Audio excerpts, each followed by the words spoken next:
hosted by Four College Golf and myself. I want to invite and introduce my special guest here, Frank Darby. Good friend of mine. Just met him just a few months ago, but really looking forward to developing this relationship, Frank. Thanks for coming on. Oh, hey, thanks for having me. And I love talking about college golf. So whatever you want, just throw it at me. Let's go. You hear that, everybody? He's willing to talk about whatever you want to. So Whatever. Feel free to shoot. Now, first it'll be my turn. Just wanted to give Frank a quick introduction. Frank most notably goes by the former title of head men's golf coach at St. John's University. Frank spent 21 years, if I'm not mistaken. 21. At St. John's. Most people know St. John's because of Keegan Bradley. I'm sure, and Frank, in your 21 years, you had a lot of great Keegan Bradley stories, but I'm also sure you had some other great stories as well. Oh, no doubt about it. Yeah, tons of them. And now this is your first year at Manhattan, correct? Yeah, I got hired in kind of mid-August, kind of like late in the realm of it, but it's kind of going to be fun. It's kind of fun going back in and having to create a new program. I mean, they've been there for a while, but it'll be fun. Awesome. Awesome. Well, I'm excited to talk about that, kind of what you've learned through the years and the whole 9 yards. Yes. So I just want to set a little guideline so everyone knows out there and you don't start snoozing too fast. I'm sure that won't be the case, but I just wanted to set a meeting agenda here real quick. Obviously on our invitation here, as you can see, I have pulled up, we're going to talk about a few things to ask yourself before contacting college coaches, sort of walk you through the steps you can take before you actually reach out and contact college coaches. We'll explain why that's so important in a couple minutes. The generalized look at the recruiting process. Frank and I are going to kind of spice that up and make it fun for you. Interacting with coaches using email, text, and phone calls. I'm sure Frank and I have an endless array of thoughts on not only text and phone calls, but social media and how you guys use that as well. I'm going to do a little college golf overview, talk about the game, what it's like in Manhattan, what Frank's experiences were around the country. And then about 45 minutes in, guys, maybe a little bit before, maybe a little bit after, depending on how we get going here. But I'm going to open it up for a Q&A session with Coach Darby. So, and just a couple things before we start, guys. If I was in your shoes, and this is my recommendation, if I was in your shoes as a junior golfer, and one, I want to say thank you for coming on tonight. Without you, we wouldn't be able to do this. Without you, there wouldn't be the future of the game of golf. There wouldn't be the Jordan Spieths and the Rory McIlroys and the Justin Thompson. There's an endless list. So thank you for coming on. Now, if there's one thing I would tell you to take away from this webinar tonight, listen to not only myself, but Frank Darby, Coach Frank Darby here, very intently, and pick out the one or two things that stand out to you. Make sure to hone in on those and take them home, and maybe keep them on a notepad by your bedside for a couple weeks. I'm sure we'll have some good stuff to cover tonight. So, all right, guys, I'm excited to get started. Now, Coach, go. Before we addressed contacting college coaches and questions for junior golfers to ask themselves, you and I got going on a topic earlier today about surrounding yourself with a team environment in junior golf. Could you talk a little bit about that and maybe the integral parts of a team and why that's so important? Well, yeah. Hey, I think you're seeing it these days in the professional ranks, especially with Jordan Spieth and, they all talk about Jason Day. They talk about the, we did this and, they're caddies these days. I've been saying for a while that we need another name for caddies because, they're doing more than just carrying the bag. You watch the interaction with all the coach, Jordan Spieth doesn't hit a shot without a 2-minute discussion from Michael Greller, and That's same right. with Colin Swatton and this and that. So, and it's not just the caddies. They've all got, performance statistic guys. They've got sports psychologists, sport nutritionists, chefs. They've got, the whole gamut of people around them. Now, it's going to be different when you get in, the beginning stages of your development, like when you're Sure. juniors in, maybe 7th and 8th grade. You still need to be around those support groups. And at the earlier stages, it's the importance of the parents right now. The parents are the main influence there. There's probably or hopefully a real good instructor or PGA golf professional like I am somewhere, close by, working with them as well. And then it changes a little bit as you get into high school. It'll change a little bit as you get into college. And then hopefully when you get on the tour, it'll be, everybody will be bothering you for trying to help you in different things. So it's going to be all different levels as you go. But it's like your friends now too. A lot of the times you end up subtracting people instead of adding them. So it's going to be constantly changing. And dealing with you, Michael, you're a major part of that support group right now with, for college golf, and trying to help everybody through this, and I don't want to sound negative, this maze of college recruiting. And it is Exactly what it is. mind-boggling at times. Now, I had a couple things to note there. But basically, I think what Frank was trying to say there is that no matter what level you're at, and one thing I want to note is that Frank and I were talking earlier, Zach Johnson and his team actually sets out a couple days of the week. Zach, his wife, his trainer, his mental coach, his stat keeper, he actually has a stat keeper. They all go down to Sea Island and meet once a year, annually. It's unbelievable. So no matter if you're a professional golfer on the PGA Tour, a college golfer, a semi-pro golfer, a college golfer, an amateur golfer, all the way down to a junior golfer at the most basic level, day in and day out, if this is what you're doing, I don't know about you guys, but I surely wouldn't want to feel like I'm in it alone. I surely wouldn't want to feel like, this is all I have and, it's my fault no matter what and that kind of thing. I would certainly want to surround myself with a team, your family, a surrounding cast. And it's really interesting to note. Yeah, Frank, if you listen intently to these guys on the PGA Tour while they're getting interviewed now, they always use the word we. They don't use that word I as much as they used to, do they?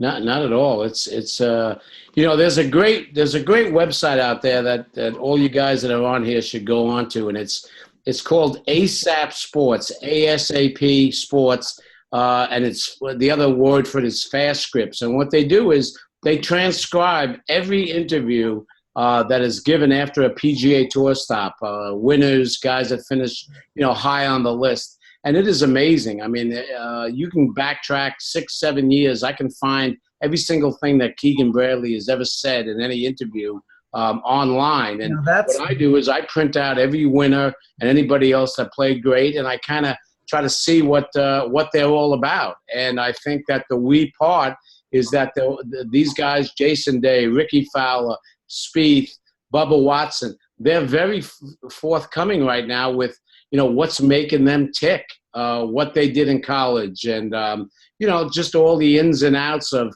distractions and handling this. So I think again, it's ASAP Sports. Go track it down because it is just a wonderful resource and a website. Now, how cool is that, guys? If you learn anything tonight, and I didn't even know that was a resource. And I'm on it every day. I mean, concerning and creepy if you're a PGA Tour player. I mean, you really gotta. So in a sense, you really got to watch what you say. But on the other hand, you're right. These guys are so open and honest with who they are and what they're about and what their daily routines are now. It's amazing. And that, for a junior golfer, Frank, how vital is that information? Well, you watch these guys right now. It has a lot to do with how good the media is involved too, and everything going on. So it almost looks like Keegan graduated from me, and I saw him about 2 weeks later, and I thought he was at a media training class for 2 weeks, just learning all about the media. But it has to do with these guys are so passionate about what they do, and they just love this game, and those are the kinds of things that I'm always looking for, and every coach is looking for that kind of enthusiasm and passion. We'll talk about that a little bit later, Yeah. but like I said, please check that out, and you'll get a kick out of it. Yeah, that's awesome stuff. Now you're concluding that they shouldn't be called caddies anymore. Do you have any witty name that you've come up with yet? No, I really did. You look at what like secretaries now are all assistants. I haven't, we talked about this a little bit on our radio show, and Brian likes the word caddy. I kind of do because it kind of goes back to, the old school and the history of golf and everything else. And, speaking really quickly about being caddying or being a caddy, I think that's one of the things right now that I hope that some of the people that are listening here are out there caddying, because that is an unbelievable great first step into this whole relationship part in college golf and junior golf is, you get out there and, you can make some money, you make relationships, and it kind of makes you want to go out there and practice more, because I did it when I was a kid, and nothing's worse than carrying 2 bags and raking bunkers, and it just makes you want to get out there and practice and get on the golf course. So you can use it as a little bit of a motivational thing too. But I think that there's less and less kids caddying these days. But I make it a big thing back here in the Northeast about helping kids get to these, really good programs and caddy programs at some of these clubs, and it helps them. I mean, it makes sense, right? Oh, definitely. You learn course management. You learn how to read greens, and then the whole respect factor and respecting your elders comes in, and you're always carrying someone's bag, right? Yeah. Well, hey, one of my really good players. Great life lessons there. Oh, unbelievable. And hey, listen, if you don't make it on the PGA Tour, you might be out there at a club and be there for a while, and somebody may take a liking to you, and you might get a great job, and they already know you're a good player. So, who knows? So It's just a little staying in golf. So bottom line, guys, if you have some extra summer hours hanging around, get out to your local country club and caddy. Oh. Yeah. I mean, we have it here where I've got one of my ex-players from St. John's that played in 3 USAMs. His name is Dylan Crowley, just a fine player. I hooked him up at a great club called North Shore Country Club here in New York. They took an unbelievable liking to him, and they're sponsoring him right now. He's heading to Colombia next week for Latin American Tour qualifier, and they took such a great liking to him. They would, he became part of the family. And they gave him an opportunity to pursue and chase his dream. How cool is that? No doubt about it. Best of luck to him. What was his name again? His name is Dylan Crowley. He's based out of California right now. He's a bi-coastal kid. His mom was in California. His dad was in New York, so he was back and forth. And, it was pretty interesting having him. Nice kid and fine player. Awesome. We'll have to follow him over the next couple of weeks. I know the Latin America Q School is coming up for those guys. Yes. Another segue to the PGA Tour for those of you that don't know. PGA Tour has obviously been harder and harder to get on these years. So Latin America, Canadian Tour, Web.com are all segues to the PGA Tour. Yes. Without getting off track, Frank, kind of want to go back up a couple steps and talk about the team environment again. Okay.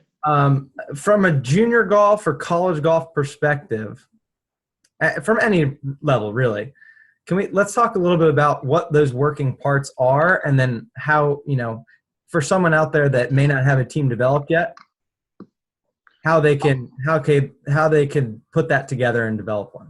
Yeah, well, hey, listen, there's enough, depending on where you are, you've got the first tee scenarios. You've got clubs you're playing out where there's PGA golf professionals. Maybe the guys that you play with, the kids you're playing with, have got a great instructor somewhere, and you work with him as well. You might see somebody at a tournament, and they may approach you or like something about you as well. And like I said, the team end of it is it starts kind of small, but I think a lot of it is based on PGA golf professionals because, they're at clubs. They've got access to a lot of resources.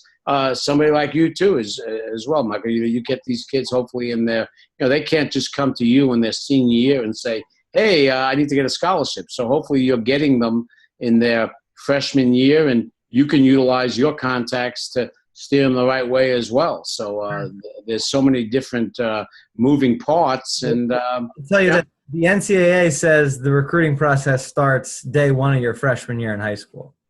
I think it starts a little that might be the case, but I tell my guys as soon as day one that you picked up that golf club, made it your prerogative and your dream to make it to college and beyond. If you have bigger goals than that, that was the start. That was the beginning. Yes. You're 100% right about that. I think it's and we talked about it a little bit before. It's not just about college. Sometimes it's about going to the correct high school too. There's that's right. Different high schools in each area that have, their coach may know they've been through the process, and there may be some other high schools where they're and I'm not putting down high school golf coaches because it's a tough thing just to, a lot of these guys are English teachers that are just driving the kids out there and giving their time as well, but they just don't know sometimes. So, Sure. And like I said, so, it's a tricky thing at times, but PGA golf professionals should be, at the forefront there, Sure. And not only that, some of these guys on tour, if we really want to break it down, some of these guys on tour have nutritionists. They have stat keepers, like I said, with Zach Johnson. They have personal trainers, chiropractors, all kinds of mental coaches. Not only psychologists, but there's book authors coming out now that are acting as mental coaches, sports coaches, anything.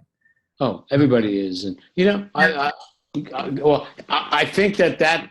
I think that even in your junior year, you can do things in a smaller scale. It's just a question of being aware. Hey, from the nutrition standpoint, don't drink soda.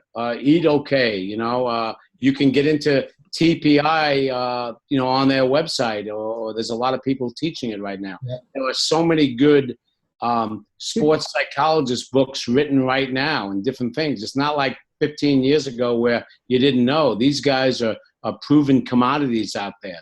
There's between Morris Pickens with Zach Johnson, Keegan Bradley worked with Bob Rotella and Greg Carton. There's so many different people out there that, hey, get yourself, get on the Kindle and download some books onto your iPad and read all you can. And, it helps. Yeah. One thing I wanted to make note of here while we're on the topic is, there's probably guys out there asking, well, I don't need a team of 7 or 8 guys. One, I can't afford that. 2, that just doesn't make sense for me. There's not enough time in the day. I get out of school at 3:45. What am I supposed to do? Right. My recommendation to them would be, really, if you cannot assess your own game and don't have a way to do that, find someone that can. Physical stature, all that stuff, that's all great.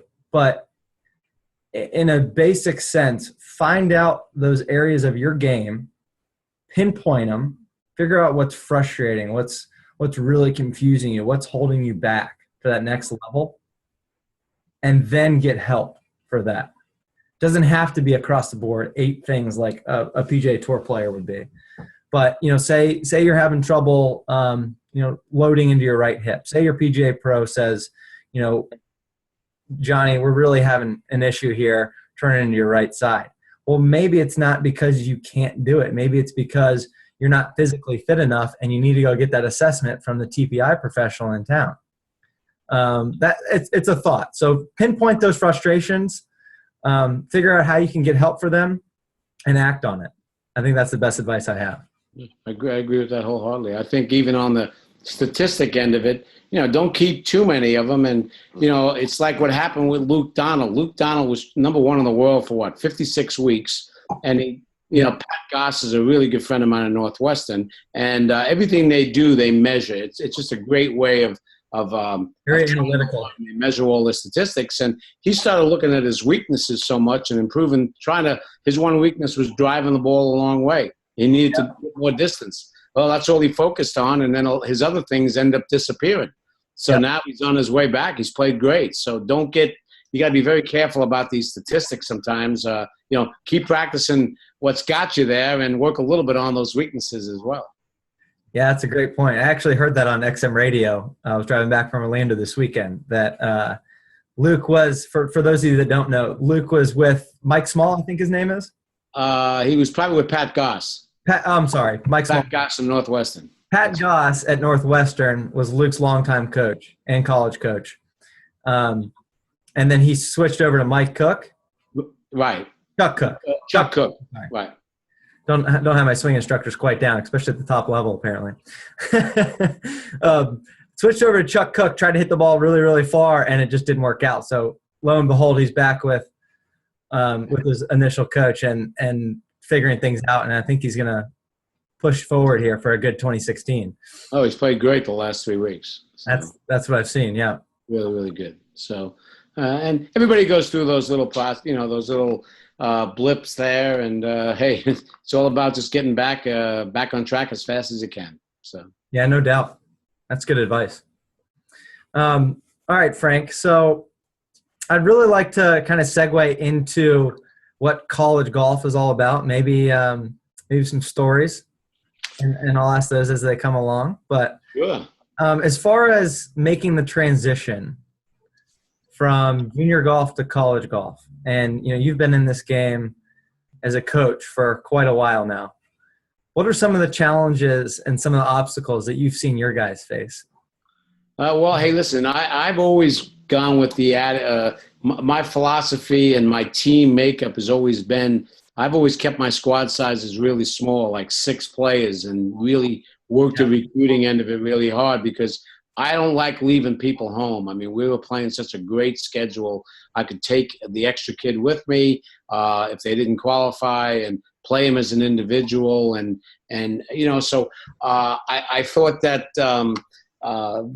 that was a real important thing for me with the whole, philosophy and adjustment into school because I threw my freshmen to the wolves. They were playing right off the bat. They get back. I may give them a week off before school begins, but all of a sudden they're in syllabuses and, they're in their classes and they're trying to get the adjustment of moving away from home and, cooking and figuring out a little bit of time management as well. So I think that's one of the big parts. I think that schools are pretty set up now, at least from St. John's and Manhattan as well now, where they've got very, very good academic support groups. So they're really there's people that are helping each team try to get acclimated to the rigors of academics because it's a little bit different than high school. It's kind of laid out for you, but it's up to you in a way to do it. So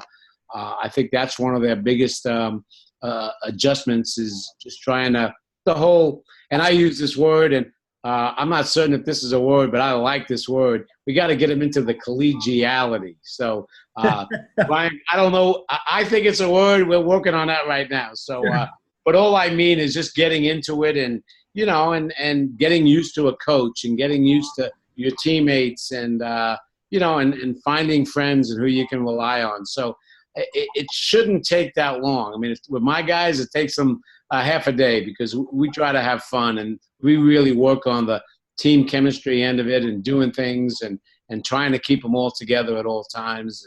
And that's, you get kids that are happy, they're going to play well. So that's a big important thing. And definitely guys out there listening to note that it makes sense, right? You have a team of 6 and, I'd say the average college golf team is 10 players. Is that pretty accurate, Frank? I think it might be a little less than that now. I would say anywhere from 7 to 9 maybe now. I think you're seeing squad sizes being reduced a little bit because you got Title IX issues and other things as well. And it just depends on whether you've got your own golf course and what kind of accessibility you got as well. Yeah, and all those things add up. So not only scholarship athletes are you counting, you're counting the guys who you can give clothes to, who you can give bags to, how many you can have on your roster, right? How many guys compliance let you have. Right, definitely. that all comes back to Title IX. But what I was going to say, my point there was, when you're researching these schools, be aware, are you looking at a college program with 14 guys on the team? Or are you looking at a college program with 6 guys and 3 graduating seniors? Yeah. That'll kind of give you a little idea of, without even talking to the coach, just off the bat doing your research, knowing how many spots they're going to open for next year, or having a decent idea, not knowing an exact number, but having a pretty darn good idea of what your capability is to be recruited. That is the walk-on scenarios. I constantly hear that word. Can I walk on? Can I walk on? Sure. It's a tricky subject sometimes because you've brought kids in, you've recruited guys from 2 years out, and you got to have some loyalties for them as well. Now, I guess somebody coming on, walking on, shooting unbelievable numbers, that could be a little bit different. But for the most part, you got to kind of go with what you got there. And you throw up a couple 67, 68 early on, and then they're in the running, I'm sure. Well, there's been some unbelievable. Here's a fast story. I mean, you look at Buddy Alexander and the whole scenario down in Florida. Yep. They used to have 15 guys on the team. They'd have guys shooting 63. They had an A team and a B team, I heard. Yeah. Oh, yeah. But they'd have guys shooting 63, 64, 65 in qualifiers, and they're not making the trips. And the reason why is they've been there for so long, they know the golf course inside and out, But, I mean, they had 15 guys on the team. And, I love what Georgia does right now, what Chris Hack does. I think the guy that wins may be exempt next week, and then everybody else qualifies. Wow. Charlie Ryman can tell you that when he's on Golf Channel. I heard him talking about that. He didn't get to play in every event, and because you got to be on all the time. So would you mean by winning? Do you mean being a low man on the team, or actually winning the individual event? I think it might have. I think you had to win the event to get exempt. Wow. Or maybe low man, or maybe there was a formula. There.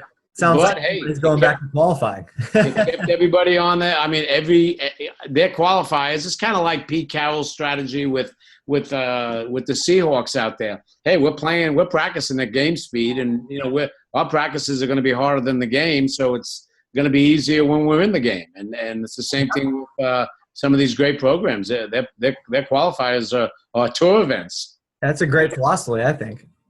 If you can do it, it's a wonderful philosophy. Yeah. Instead of, it has a lot to do with the makeup of your team and how the bottom end of your team is, because qualifying rounds, and I think a lot of coaches can tell you that, a lot of times it becomes an ugly match play scenario down the stretch. It does. When's the last time you heard anybody shooting 67, 68 and beating a kid that shot 67, 69? Very seldom do you hear that. Yeah. So, so it's pretty interesting. Yep, and I can attest to that. I've been in the heat of battle, and sometimes I was more nervous out there in qualifying than I was actually on the course in competition in college. Well, yeah, and I've seen it go the other way too, where you've got guys out there, and they know that if they hit this ball, go for this par 5 and 2 and hit it in the water, make 7, they're back in the qualifier next week. Yeah. They may be laying up. I mean, all of a sudden, they're not playing to win anymore. With your team rules, don't you? No doubt about it. It's like, what am I doing here? And it goes both ways. And it's like I said, it put a lot of pressure on me, but I liked it because I had to go find 6 guys that I could count on. Yeah. If I make a mistake with 6 guys, I'm in trouble. Sure. So it kind of forced me to. Pull out all the stops. Now, I have to ask, Frank, and playing devil's advocate here, did you ever have 2 of them get hurt at the same time and you weren't able to play? Well, we almost had a really bad scenario where we went to I had Andrew Svoboda on my team, who's on the tour right now, and we went to California to play in an event, and we went to and I'm not putting Outback down, we went to Outback for dinner, and 2 of the kids got food poisoning including Andrew Svoboda. And that's pretty ugly when you're out there in California with 3 guys. And luckily Paul Smolinski, who was the coach, said, "Hey, listen, Andrew's not feeling too good. We'll let him take a golf cart." And I was concerned. So the other kid was out of commission. And on the first hole, I went up to Andrew after he hit his tee shot, and I said, "You feeling okay?" He goes, "When I looked down, I saw 2 balls. I hit the inside one." And he said, "I'm still not feeling good." He made 10 birdies, shot even par in the first round. So Wow. Yeah, that was a scary time. We ended up winning the event, by the way, too. They made a great. How many birdies did he make? He made 10 and shot even par. Wow. So It wasn't quite shrimp on the bobby, as they say. no, it wasn't. It was French onion soup. So watch out if you go there. I'm putting Outback down. Hopefully there's no owners out there. Watch out for the onion soup. Yeah. That's 20 years ago. Lo and behold, we'll have 3 franchise owners on this call. No doubt about it. That's fine. Yeah, we need a little controversy here on Fort Collins Golf anyway. Sure, yeah. Turn it into Manhattan Radio, why don't you? No doubt about it. Yeah. Yeah. Awesome. All right, let's kind of back up to that adjustment to college, Coach. Now, as far as getting those guys ready, day one, you moved in the dorm, your parents waved goodbye, and you're on your own. Now, and we can talk about this. I know you were at a seminar and told a pretty top-notch joke about what was the hardest adjustment as far as freshman year goes. Well, yes, that's a good one. And the hardest one that I saw through the years was I used to say one word: laundry. The kids don't know how. My guys all lived at St. John's in a house. We call it the golf house. And we had it for about 10, 12 years. And they didn't know how to do their laundry, And so, half the time they're showing up and, with different stuff. And, their time management's all out of whack. And, they don't have time to go to the laundromat and sit there. So we kind of figured it out where New York is known for Chinese laundries being all over the place. So they all got the account down, they dropped their clothes off and wasn't that expensive and they'd pick it up. And man, that's one of my greatest time management philosophies right now. Kind of like sure. It's carried on from year to year. So don't figure out how to do your laundry because mom's been doing it for the entirety of your life. Go find the China mat down there and have them do it for you. Well, it's a big recruiting tool for me too, because I want kids to stay home. So I'm like, hey guys, you can't go more than 20 miles away because you need to go home on the weekend and get some food and get your laundry done. So you better stay around here and play for me. So it worked quite a bit too. Yeah, that's right. I like it. Yeah. I think you should put that somewhere on your checklist of things to do there, Michael. Sure. I think I might have to add it. That's too funny. Okay. Let's kind of segue into the recruiting process itself. Definitely talking about how to market yourself as a junior golfer.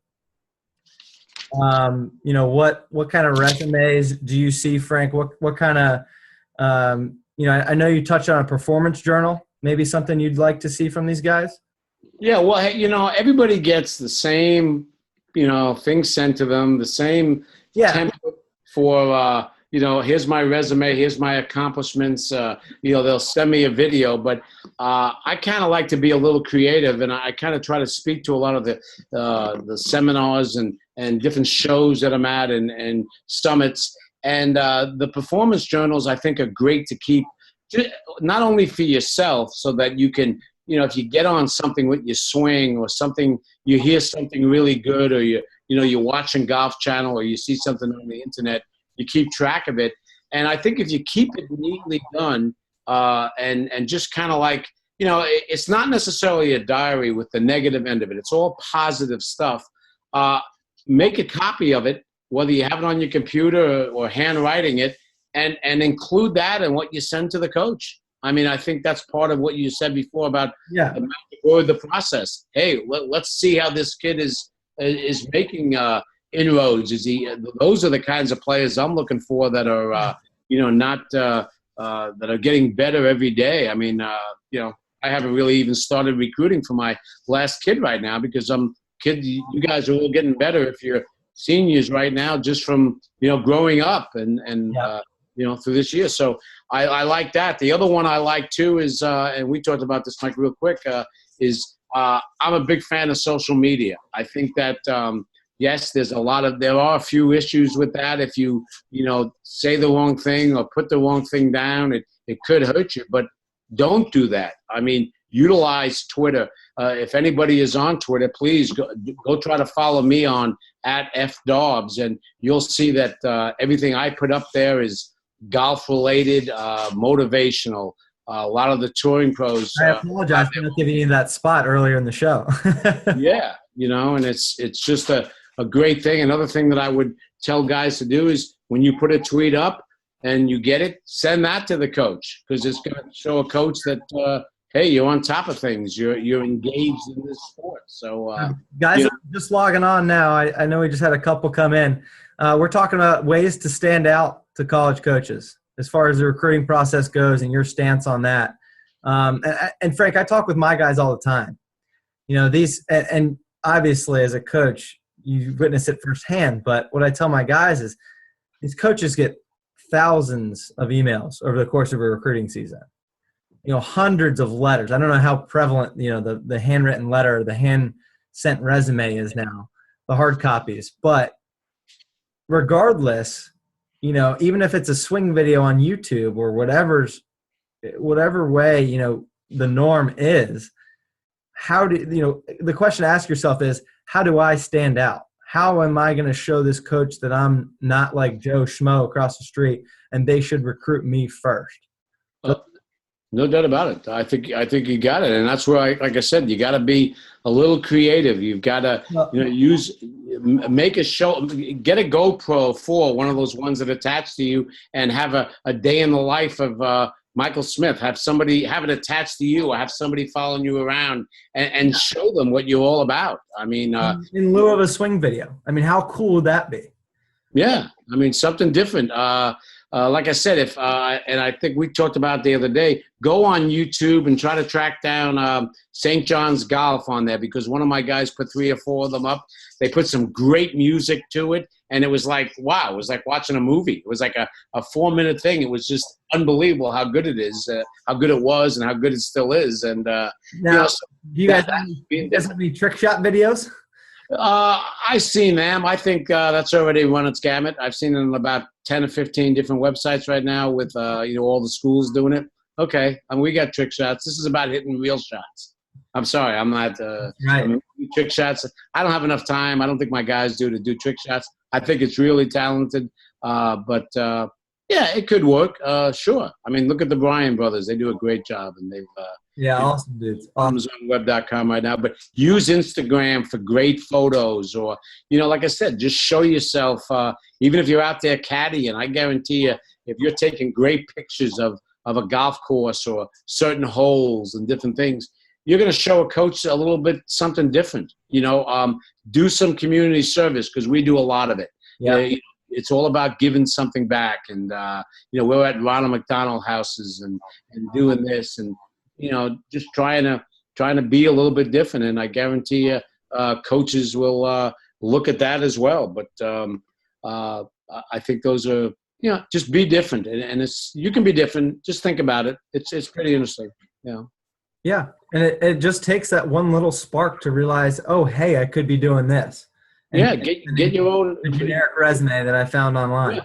It's all about branding yourself. Everybody's trying to brand themselves when they become a little bit older. You got to stop branding yourself right now. What's your brand? What are you made of? Give me some philosophies and a mission statement. Start. This is a business trying to get a scholarship to college right now. So. I think that guys on the call here, that starts with just simply asking yourself the question, what do I do that sets me apart? What makes me different? And then push that, market that to the college coaches. I think that's the best way to push it. I agree differently. I agree 100% too. I think that one of the other things, of course, that's going to, market you and make you, that some coach is going to want you, is your tournament schedule as well. I mean, we're fortunate up here in the Northeast that we've got a phenomenal tournament schedule. I mean, the real successful players up here, we had a kid, Cameron Young, that's at Wake Forest right now, that just lightened it up down there. He's already won 2 times. And he played, AJGA. He was an All-American and this and that, but he also played a busy schedule in the MGA as well. And, just kind of playing with older guys and different things. So I think, and that's where you come in, Michael, with your stuff and steering these kids into the right tournaments and what they need to do as well. So that's, again, we're trying to tie in the whole, it takes a team as opposed to it takes a village with Hillary Clinton. So, but it does. It takes a team to accomplish what we're trying to do here. So. Sure, and we won't get political quite yet, but Not yet. No, I got no problems getting it, but I'm not. Yes, I have no problems. So. yeah. So everybody out there, just finding that niche, finding what you're good at, figuring that out, and like you said earlier with Luke Donald, working on that and improving your strengths. I thought it was funny that, and Jordan Spieth said it this year too. Jordan Spieth was asked, how am I going to get better in 2016? 2015 was great. This is my best year of my life. And I won 2 majors and had an incredible year. I don't know how many wins he had, but he rallied them up. How am I going to get better? And he answered, I'm going to get better at the things I'm already good at. Yeah. My short pitching, my chipping, and my putting. Right. Yeah. Hey, listen. That was interesting to hear. He talked about, hey, what are you going to do for 2016? He goes, hey, this is not an encore. This is it. What you're seeing is, we're not stopping and starting again. And there's a pretty good thing too. He only took 2.5 weeks off too. So it's not like he was off for, hey, Jason Day is a little rusty because he had the baby. His wife got run over by LeBron James. He had a lot going on in his life there, So, but Rory McIlroy will be back too, so it should be pretty interesting with the 3 of them. So, yeah, it will. Yeah. So one other thing, if I can just throw in here too. Sure. One thing, and we may be running low on time here, but like what am I looking for? What are there certain things that I look for in recruits and this and what have you? Well, one of the things that I've been on forever, and it's really making a dent right now, is I need guys that can drive the ball good. I've always had bangers. I had Keegan Bradley, but guys that can hit the ball in the fairway, because it's really hard to go to a different place and play a national schedule. You only get 1 practice round in, and you got to be able to drive it. It's an art to drive the ball good on golf courses you don't know, because you're not going to feel comfortable on the tee sometimes. That's right. So I'm always looking for guys that can drive the ball good, because one of my philosophies is we fire at every hole. Now, every hole location. Now, we may not fire at something over the top of a lake or something in this and that, but it's all about making birdies and just making as many birdies as you can. Yep. Make a couple of bogeys to offset it, but just make as many birdies as you can. So I'm always looking for guys that are, I guess the word is conservatively aggressive, but that are just going. And that's a big thing. At the most rudimentary level, you back that up, and how do you make those birdies, right? You got to be in position to make those. No doubt about it. You got to be a great driver of the golf ball. And not only you, I've spoken with a lot of other college coaches today, and they are looking, surprisingly, for that first. And maybe not somebody who can make every 6-footer he looks at. Now that's super, super important, and that's going to make your scores go down. But you got to put yourself in position to make those birdies. Yeah, I think it's really important, and and hitting wedges closer. You can look at some. I think it's pretty interesting to look at some of the stats on the PGA Tour, just where these guys are hitting their shots, distance from the hole. The average distance is like in the 30s from the hole locations. And so it's hard to make more. It's hard to make those putts. What are they making out that range? 5-6% if they're making them at the most, and that's why Jordan Spieth's been so unbelievable. I mean, look at his percentages inside 15 to 25 feet. It's amazing. Yeah. So, you got to kind of bounce around. But that's a big, big thing with me. And I always like the low score, just to see a couple kids that can shoot some low scores. That means they're firing at it. They know how to – they're not afraid to go low. Keegan Bradley never had any problems going low. I mean, you get out there and, he just wanted to see how low he could go. And that's something that's – it's kind of hard to find that sometimes. That's cool. That's really rare, I think, these days. Yeah, definitely. Well, the guys on the tour, they're none of them afraid to go low. They all go low. No. They're not. And one thing I might add here is, Frank's right about that. You look at the PGA Tour every week and you watch it on TV and you're involved and engulfed in it, but you only see the highlights. You only see the guys that are playing well. Scroll down that leaderboard a couple times on Friday afternoon and see what those guys are shooting. You'd be surprised. Some of the best players have off weeks. So to that point, yeah, they're gonna have off weeks, but they're also gonna get hot. They're gonna try to go as low as they can and see what they can shoot. Yeah, one other quick thing that I think that a lot of guys, and I think I'm getting more and more kids to do this. When there's a tour stop in your area and you can get to it, get there on maybe a Tuesday morning and follow your favorite player from when he gets out of the clubhouse to when he gets to the first tee in the practice round, and find out what he's doing in between. Where's he going first? What's he focusing on? Is he using teaching drills? Are his people with him? Is he using headphones? Because watch his demeanor too. Watch their mannerisms. Watch where their focus is. How they walk, how they're interacting with people, and because I think that it's really, really important. I'm not a big fan of headphones in. The only reason why that is I try to make the practice just like you're playing, and if you're playing, you can't play with your headphones on. You shouldn't probably be practicing with them on either, because if you need music to relax you, you better find another kind of way sometimes, because you can't do it in the round as well. For 5.5 hours. Yeah, for 5.5 hours. And it's tricky, so got to hum that song, So. I like that. Listen to it in the van with Coach Darby on the way to the course, and then hum it the whole day.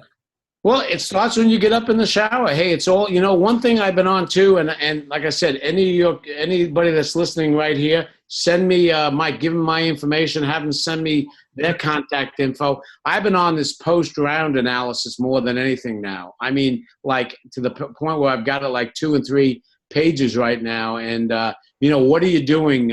When did you lose it? Did you figure out how you lost it? Just kind of like trying to analyze what happened during the round out there. Hey, I played great today. Was I in control? What upset me? How long did it take me to get back on? And I got a little 2 or 3 page thing that's pretty interesting, and I'd gladly send it to you guys as fast as I could. So sure. Yeah. All right, Frank, last little exercise we're going to do tonight, and then I'm going to open it up for questions. Go ahead. Hope you guys are excited. I'm going to give you a little activity, a little softball here. Okay. I want you to run us through, and everybody out there, through a typical day of a college golfer using one word for each activity. Starting from 6 a.m. when they wake up in the morning. This can be at a college golf tournament. This can be a typical day, whatever you want. At an event, you mean? Sure. Okay. Probably shower, 6:15, eat. I think, next scenario might be in the van, which usually is quiet. You get to the range. I guess you could use the word prepare, but they're already prepared, because if they're not, we're in big trouble. We try to, hopefully they've, we tried a little bit too in between waking up. It's hard waking up sometimes because, you play so early in the morning sometimes that I think you need sometimes you just need 5 and 10 minutes of just getting on a treadmill and running just to get it out. Nothing super long, because usually you're teeing off by 8 o'clock. Keep the heart rate going. Yeah, just to get it going a little bit, just to, it'll get you in the thing, and then it'll get you kind of mind on the golf. And, when you get there, there's usually, if you're saying a lot to you guys, we may look at hole location sheets. I may go grab them, and we may talk about gettable hole locations. So that would be part of the prep, and again, keep them relaxed. Usually we try to find out what my job of the day is, and usually it's the magic word, hydration. That's what I'm in charge of for the day. I kind of stay away from them a little bit, but whatever they need, Andrew Swoboda, I used to get so excited when Swoboda and Keegan would wave me over, and I'd come zipping over, and they'd say, "Hey, coach, you got any water?"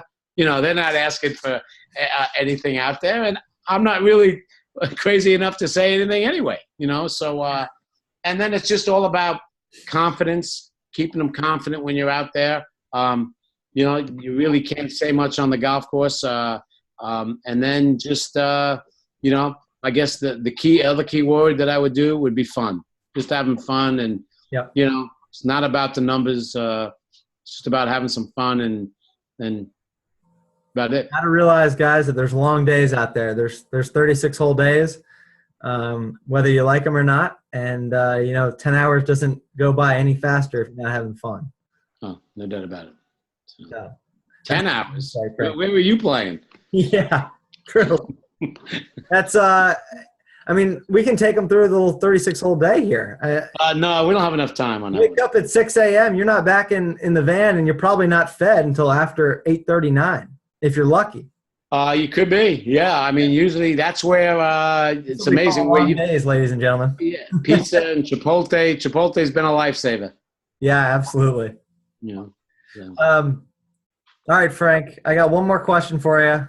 Sorry to switch this up on you, but not a Keegan. Doesn't necessarily have to be a Keegan Bradley story. What was your favorite college golf memory to date, and what was what made that different?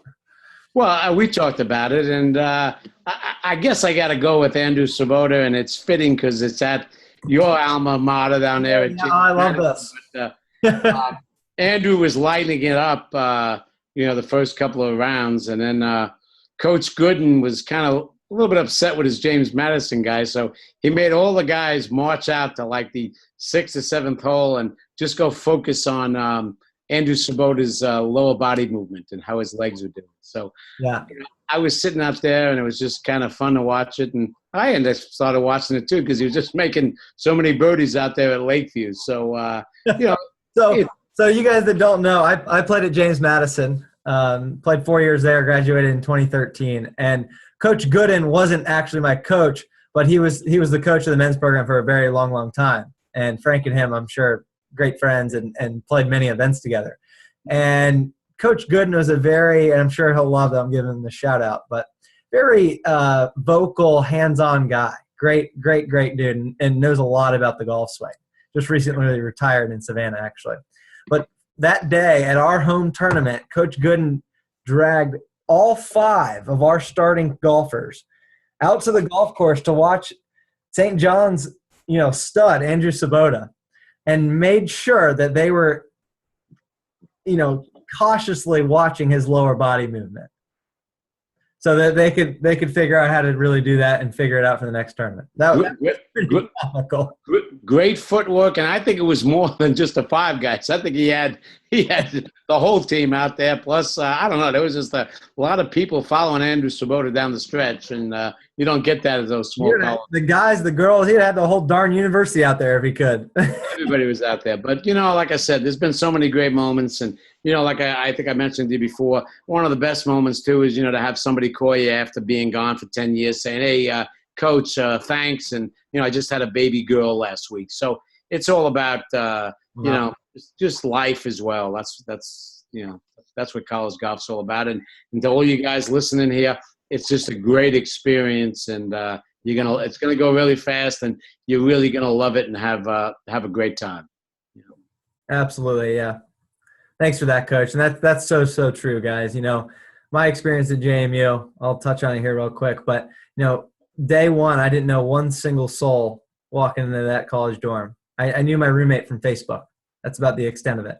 And, from that first day on, it was not only the best decision I ever made, it was by far the best experience that I ever had. So, you become a family so quickly. So quickly. And, that's one reason I do what I do. And I have passion for junior golfers, looking to get into the college game. When you're expanding on the team, it's all about teammates. Yeah. One of the best things I've ever seen written by Keegan Bradley was I saw him being surveyed on something, and they said best friends, and then he wrote next to him all of them. He just everybody loved being around, and he's kind of like a father figure to a whole mess of the ex players I have that are not ex players, they're all professionals right now striving to get out there. So he's kind of like their father figure, taking care of them and watching out for them. So it's kind of cool. That's so awesome. All right, Coach. Well, first of all, I want to thank you for coming on. It was a pleasure. It was a lot of fun, and we'll have to do it again sometime soon. Oh, anytime. This is great. And like I said, it's fun talking about college golf. And please give anybody that wants it, have them send me their emails, and I'll send them this little post round analysis thing that I have. And like I said, listen on Tuesday nights, 8 to 9 on course on Sirius XM. So I got my plug in there. Yep, so. Absolutely. Great show, by the way. It's called On Course. So if you're looking for it on demand, you're looking for it live, look for Frank Darby's name and look for the on-course logo. Great. Well, thanks, Michael. Thanks for having me.